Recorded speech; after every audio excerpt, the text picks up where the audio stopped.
একটা দোয়া শিখাই দেই, ইনশাআল্লাহ এই দোয়া করলে রিজিক তো বাড়বেই ইনশাআল্লাহ। আপনার যত ঋণ আছে ইনশাআল্লাহ আল্লাহ পাক শোধ করে দিবেন। বিশ্বাস করলেন না? এই দোয়া শিখাই দিচ্ছি, এজন্য আমাকে হাদিয়া দেওয়া দরকার, স্পেশালি আমাকে এখন হাদিয়া দেওয়া দরকার। এটা গুরুত্বপূর্ণ দোয়া শিখাই দিচ্ছি। আলী রাদিয়াল্লাহু আনহু বলেছেন, কোন ব্যক্তির যদি পাহাড়ের সমানও ঋণ থাকে, এই দোয়া যদি আমল করে আল্লাহ পাক ওই ঋণও শোধ করে দিবেন ইনশাআল্লাহ। ঋণ কেমন জানেন? ওই যে এখন মানুষ ঋণ নিচ্ছে 1 কোটি টাকা ব্যাংক থেকে, 2 কোটি টাকা ব্যাংক থেকে, হ্যাঁ, কত বছর, 10 বছরের জন্য, 20 বছরের জন্য বাড়ি করছে, তাই না? তার ধারণা এমন যে সে মারা গেলে তার ঋণটা কেউ না কেউ শোধ করে দিবেই দিবে, তাই তো?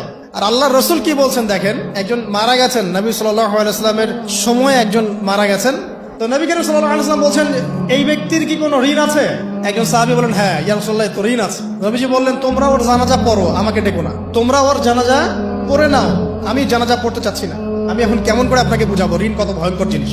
আপনি যে ব্যাংক থেকে 3-4 কোটি টাকার লোন নিয়ে রাখছেন, লাখ লাখ টাকা লোন নিয়ে বসে আছেন, দিব্যি সুখে বসে আছেন, এমন চিন্তায় যে আপনার মৌত হবে না। আর নবী সাল্লাল্লাহু আলাইহি ওয়াসাল্লামের সময়ে একজন মারা যাচ্ছেন, তিনি বলছেন তোমরা জানাজা পড়ে নাও, আমি জানাজা পড়তে চাচ্ছি না। মানে ঋণগ্রস্ত ব্যক্তি জানাজাও তিনি পড়তেন না। তারপরে একজন এসে বললেন, ইয়া রাসূলুল্লাহ, আমি তার ঋণ শোধ করে দিব, তার যা ঋণ আছে আমি শোধ করে দিব। তখন নবী এসে জানাজা পড়লেন সাল্লাল্লাহু আলাইহি ওয়াসাল্লাম।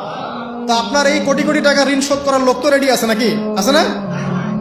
সমস্যা নেই, আপনার জানাজা পড়া হবে, আপনার মিলাদও হবে, আপনার একটা বড়সড় দোয়াও হবে ইনশাআল্লাহ। কিন্তু আল্লাহ পাক বলেছেন, শহীদ, আল্লাহর পথে যুদ্ধ করে শহীদ হয়েছে, এই ব্যক্তির আত্মাও ঝুলে থাকে যতক্ষণ পর্যন্ত না তার ঋণটা শোধ করা হয়। এবার বলেন আমি কি বুঝাবো? আর কিছু বলতে হবে? তো এখন সেই দোয়া শিখাচ্ছি আপনাদেরকে, যে দোয়া শিখলে আপনারা ঋণ থেকে বাঁচবেন ইনশাআল্লাহ। কত দিবেন বলেন? আচ্ছা, হ্যাঁ, এই তো শুকরিয়া। দোয়া করবেন যেন আল্লাহ পাকের দিনটাকে আল্লাহর জমিনে প্রতিষ্ঠা করতে পারি।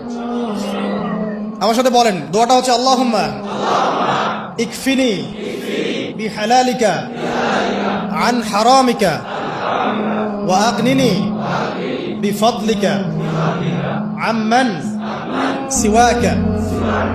এই দোয়াটা ছোট না, এটা মুখস্থ করবেন, সেজদায় পড়বেন, নামাজের সেজদায় পড়বেন, আত্তাহিয়াতু দরুদ শেষ তারপরে পড়বেন, নামাজ শেষে হাত তুলে করবেন, যখন তখন শেষ রাতটা করবেন, ইনশাআল্লাহ দেখবেন আপনার ঋণ বলতে কিছু থাকবে না ইনশাআল্লাহ। যদি থাকেও, বড় কোনো ঋণ থাকেও, আল্লাহ পাক অন্য কোনো মাধ্যমে এটা শোধ করার ব্যবস্থা